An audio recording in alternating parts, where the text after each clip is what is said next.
ሰላም ሰላም የጉኒሻ ቲዩብ ቻናል ተከታታዮች በሙሉ እንደምን አላችሁ? ከኔ ጋር እግዚአብሔር የተመሰገነ ይሁን። ለእናንተም ሰላምና ጤና ያድልልን፣ በያላችሁበት ቸር ቆዩልን። ዛሬ ቤተሰቦች የመጣሁትኝ አንዳንድ ጥያቄዎችን ስትጠይቁ የነበረና አንድ አምስት ጥያቄዎችን ጠይቃችሁኛል። እነዛን ጥያቄዎች ለእናንተ ለመመለስ ነው። አብዛኞቻችሁ ስትገዝቱ ነበር፣ ይህንን ጥያቄ መልሽልን እያላችሁ ማለት ነው። እንግዲህ እኔ ከአባቶቻችን አልበልጥም። የምችለውን ጥያቄ እመልስላችኋለሁ፣ የማልችለውን ደግሞ ቀጣይ በአባቶች ጠይቄ ይዤላችሁ እመጣለሁ ማለት ነው። በመጀመሪያ ደረጃ ይህንን ቪዲዮ ከወደዳችሁት ላይክ፣ ሼር፣ ሰብስክራይብ በማድረግ ቤተሰቦቼ ትሆናላችሁ ማለት ነው። እና ቤተሰቦቼ ወደ ቪዲዮ ስሄድ ምንድነው አንዳንድ ቅመሞች ናቸው የጠየቁኝ። ጥያቄው ምንድነው የሚለው እና ወደ ጥያቄው ልገባ ነው። የመጀመሪያው ጥያቄ አንደኛ ጥያቄ ጉኒሻዬ ክፉ ሰዎች አይሞቱም፣ አሁን ላይ የሚሞቱት መልካም ሰዎች ናቸው እና እግዚአብሔር ለምንድን ነው ይሄን የሚያደርገው ነው ያላችሁኝ። አንደኛ ጥያቄ ይሄ ነው። ልድገምላችሁ ጥያቄውን። መልካም ሰዎች ናቸው የሚሞቱት፣ ክፉ ሰዎች አሁን ላይ አይሞቱም። ለምንድን ነው? ለምን መጥፎዎችን ክፉ ሰዎችን አይወስዳቸውም? የሚሞቱት የዋህ ሰዎች፣ ሰው የሚረዱት ብዙ ሩህሩህ አንጀት ያላቸው ናቸው የሚሞቱት ብላችሁኛል። ይኸውላችሁ ቤተሰቦች በቻልኩት መጠን ልመልስላችሁ የአንደኛውን ጥያቄ። የዋህ ሰዎች እየሞቱ ክፉ ሰዎች የሚቀሩትኝ፣ የዋህ ሰዎች ልባቸው ንጹህ ስለሆነ ወደ እግዚአብሔር ቢሄዱም ምንም ችግር አያመጣም። ምንም መልካም ሰው መልካም ስራ የሰራ የሚሄደው ወደ ፈጣሪው ነው። ምንም አይነት ነገር የለበትም ማለት ነው። እኛ ክፉዎች ደግሞ የቀረነው ደግሞ ለምንድን ነው? እግዚአብሔር እየታገሰን ነው። ወደሱ እስከምንመለስ፣ ንስሐ እስከምንገባ፣ መጥፎ ስራዎቻችንን እስከምናስወግድ፣ ኃጢአታችንን እስከምንታጠብ፣ ወደሱ መልካም ነገሮችን ይዘን እንድንቀርብ እየጠበቀን ነው። እግዚአብሔር ለኛ ሁልጊዜ መልካም ነው። ይህን የሚያደርገው በቃ እኛ ታጥበን ከኃጢአታችን ጸድተን መቼ ነው ከክፉ አይምሯቸው የሚመለሱት? መቼ ነው ጥሩ አይምሮ የሚኖራቸው? መቼ ነው ከሐሜት፣ ከዘረኝነት፣ ከሃይማኖት ግጭትነት የሚወጡት? እያለ እየጠበቀን እየታገሰን ነው እንጂ ክፉ ሰዎችን አኑሮ መልካም ሰዎችን ሊወስድ ፈልጎ አይደለም። በፍጹም መልካም ሰዎች በቃ ታጥበው ወደ እግዚአብሔር ተመሳስለው ሂደዋል። ነፍሳችሁን በአጸደ ገነት ያደርግልን ይባል የለ? እነዛ እንደዛ አይባሉም። ልክ አዲስ እንደተወለዱ ህፃናቶች ነው የሚሆኑት። ምክንያቱም መልካም ሰዎች ናቸው። እርግጥ ሰው ሲባል መልካም ሰዎች አሉ፣ ግን ደግሞ ሰው ስንባል ተንኮለኛ ነንና ሙሉ ለሙሉ የዋህን ልንል አልችልም። ማንኛውም ሰው ልበ ንጹህ ሊሆን ሰው ስለሆነ ጥፋት ያጠፋል፣ ስህተት ይሰራል፣ ይወነጀላል። እና ቤተሰቦቻችን በዚህ አጋጣሚ ይህንን ቪዲዮ እንደምትወዱት አልጠራጠርም። የቻልኩትን ልመልስላችሁ እችላለሁ። እና የዋሆች ሞተው ክፉዎች የሚቀሩት እኛ ክፉዎች እስከምንስተካከል፣ ኃጢአታችንን እስከምናጸዳ፣ ያለብንን ጅል ባህሪ እስከምናስወግድ እግዚአብሔር እየታገሰን ስለሆነ ብቻ ነው። እኔ አንድ እውነት አውቃለሁ። እግዚአብሔር ለኔ መልካም ነው። እግዚአብሔር ለሺህ ሰዎች ሙሉ ለማንኛውም ፍጡራን እግዚአብሔር ለፈጠረው ፍጡራን ሁሉ መልካም ነው። እሱ እኛ ክፉ እየሆንበት እሱ በማይጠብቀን መንገድ እየተገኘንበት እንጂ እግዚአብሔር ሁሌም መልካም ነው።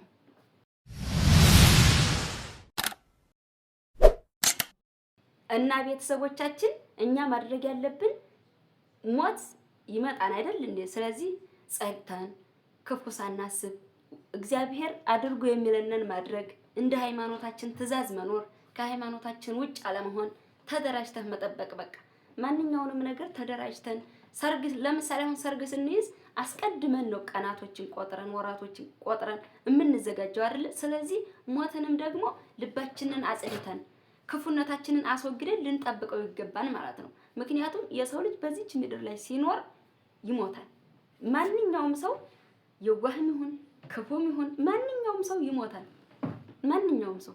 ስለዚህ ወገኖቼ ይህን ጥያቄ እንደተመለሰላችሁ አልጠራጠርም። ከዚህ በተረፈ ቅሬታ ካላችሁ ኮሜንት ላይ አሳውቁኝ። አባቶቻችንን ጠይቄ ልመጣላችሁ እችላለሁ። እና የዋህ ሰዎች ሞተው ክፉዎች የሚቀሩት እኛ ክፉዎች እስከምንስተካከል እየታገሰን ስለሆነ ብቻ ነው እግዚአብሔር አምላክ። ይሄ ነው ያለኝ መልስ። ወደ ሁለተኛው ጥያቄ እሄዳለሁ እና ቤተሰቦቻችን ወደ ሁለተኛው ጥያቄ ሄጃለሁ ማለት ነው። ሁለተኛው ጥያቄ ዘረኝነት እና መከፋፈል እንዴት ሊጠፋልን ይችላል? እስከ መቼ ነው እንደዚህ ተባልተን የምንኖረው? እስኪ እንደ ኢትዮጵያዊነትሽ አንዳንድ ሀሳብ ጣል ጣል አድርጊ ያለኝ አንድ ወንድማችን ደግሞ ይኸውላችሁ ዘረኝነት ሊጠፋ የሚችለው በየህር ነው። ማንኛውም ብሔር ብሔረሰብ ሊሆን ይችላል። የኢትዮጵያ ሕዝብ በየሄደበት ፍቅር ቢሰብክ፣ ሰላም ቢሰብክ፣ አንድነት ቢሰብክ፣ ሃይማኖቱን ስለ ራሱ ሃይማኖት ቀርቶ ስለ ሁላችንም ሃይማኖት ስለ አንድነታችን ቢያወራ፣ ፍቅርን ቢያይ፣ ሁሉን ነገር የጠማውን ቢረዳ፣ ባይከፋፈል፣ ይሄ ብሔር አይደለም ይሄ ብሔር አይደለም ባይል አንድነት ይመጣል። በዘር ተከፋፈል፣ በሃይማኖት ተከፋፈል፣ በጎጥ ተከፋፈል፣ ይበልጥ ሆኖ ደግሞ ኢትዮጵያዊ አይደለንም እስከ ማለት ድረስ ደርሰናል። እና ቤተሰቦች እንግዲህ ሊከፋፍለን የሚችለው ኢትዮጵያዊነታችን የሚበተነው ከህዝቡ አንድነት ስናጣ ነው። ከህዝቡ አንድነት እርግጥ እኛ ፍርዳችን ነው። የኢትዮጵያ ህዝብ አንዳንዴ ፍርዱ ነው። ምክንያቱም መንግስት የተባለው እኮ አሁን ለምሳሌ በመንግስታችን ጉዳይ ላይ መንግስት የተባለው አሁን የሀገሩን ጸጥታ የሰላሙን ወገን ለማስተዳደር ሀገሩን ወገኑን ለመጠበቅ የሀገርና የህዝብን ጸጥታ ለመቆጣጠር ነው መንግስት የተበጀው። ነገር ግን መንግስት አሁን ላይ ትቶናል። መንግስት ከባድ እርምጃ እየወሰደ አይደለም። በሚደረጉት ድርጊቶች መካከል በጣም ከባድ ነው። አሁን ላይ ኢትዮጵያ ህዝብ ላይ አንድነት የሚመጣው አንደኛ በመጀመሪያ ደረጃ ከፈጣሪ ነው። ፈጣሪ ክፉነታችንን አይቶ ነው የጨከነብን። በፈጣሪ ማንም ሊፈርድ አይችልም። ምክንያቱም በዚህም ስትሄድ ዘረኝነት፣ በዚህም ስትሄድ ስለ ሃይማኖት፣ በዚህም ስትሄድ ስለ ብሔር ምንም በማያጣላው ነገር መከፋፈል። ይህንን ክፉነታችንን እያየ እንዴት አንድነትን ይስጠን እግዚአብሔር አምላክ። ሰው አድርጎ ፈጥሮን እንድናስብ ሙሉ አይምሮ ሰጥቶን እንድናይ አይን ሰጥቶን እንዲህ።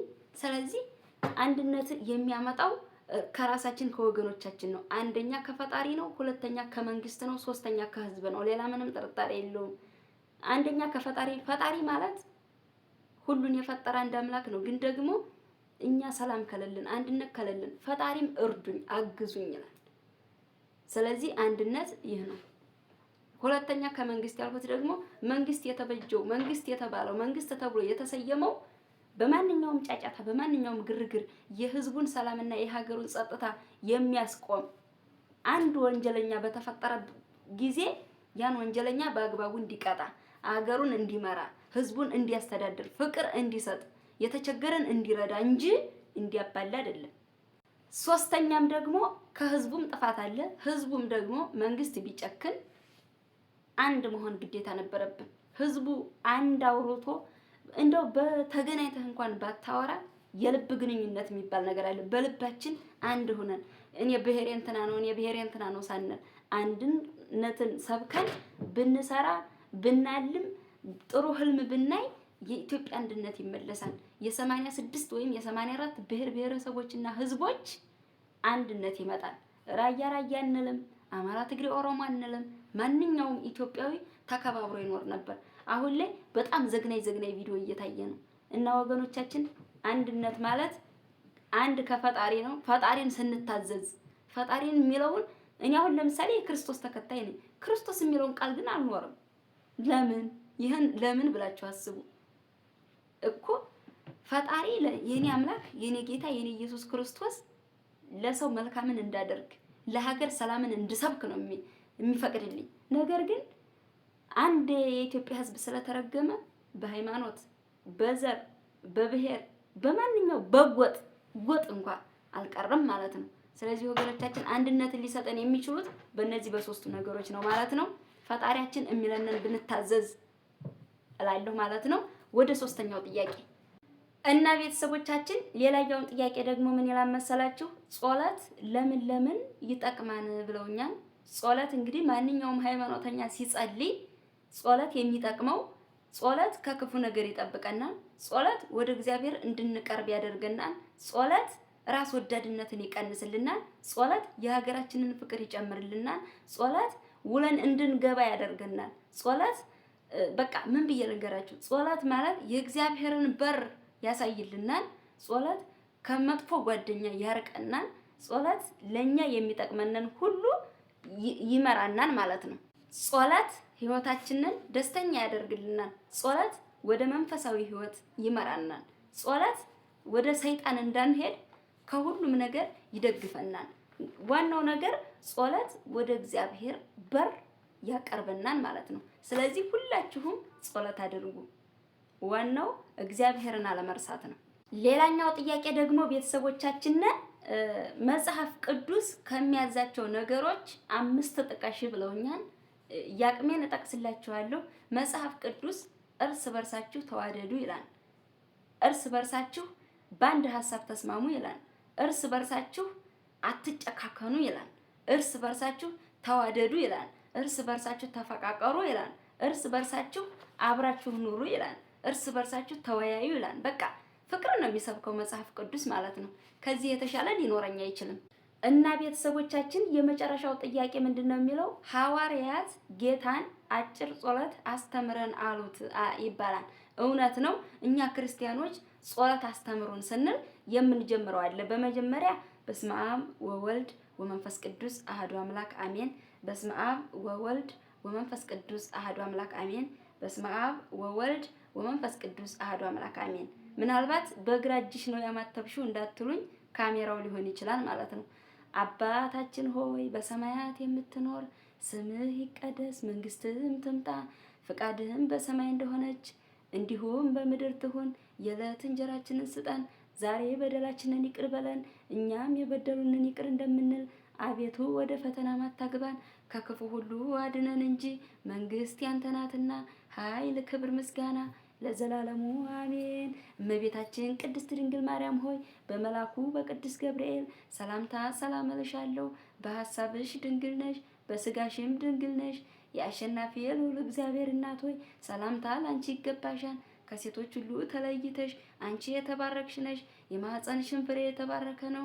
ጸጋን የተሞላሽ ሆይ ደስ ይበልሽ፣ ከተወደደው ልጅሽ ከጌታችን ከመድኃኒታችን ከኢየሱስ ክርስቶስ ይቅርታና ምሕረትን ለምኝልን ኃጢአታችንን ያስተሰርይልን ዘንድ ለዘላለሙ አሜን። እና ቤተሰቦቻችን ማንኛውም ኦርቶዶክሳውያን ጸሎት ሲጀምር አባታችን ሆይ ብሎ ይጀምራል ማለት ነው። ስለዚህ ሁላችሁም ስትተኙ አባታችን ሆይ ብላችሁ ጸሎት ጀምራችሁ ስትተኙ እንቅልፉ የተአምር የምታዩት ህልም የሚያምር ደስ የሚል ሰላም የሚሰጥ እንቅልፍ ትተኛላችሁ ማለት ነው። ይህንን ቪዲዮ ለሰራ የተገደድኩት 5 ጥያቄ ናቸው። ስሪልን እንዳታልፊን ብለው ስለጠየቁኝ ነው ማለት ነው። እንደወደዳችሁት አልጠራጠርም። እናም ቤተሰቦቼ የዛሬው ቪዲዮ ይህንን ይመስላል። ከወደዳችሁት ላይክ፣ ሼር፣ ሰብስክራይብ በማድረግ አበረታቱኝ። እወዳችኋለሁ። ሌላ አስተያየት፣ ሌላ ጥያቄም ካላችሁ መጠየቅ ትችላላችሁ። የቻልኩትን እመልሳለሁ፣ ያልቻልኩትን ጠይቄ ለመመለስ እገኛለሁ ማለት ነው። እወዳችኋለሁ።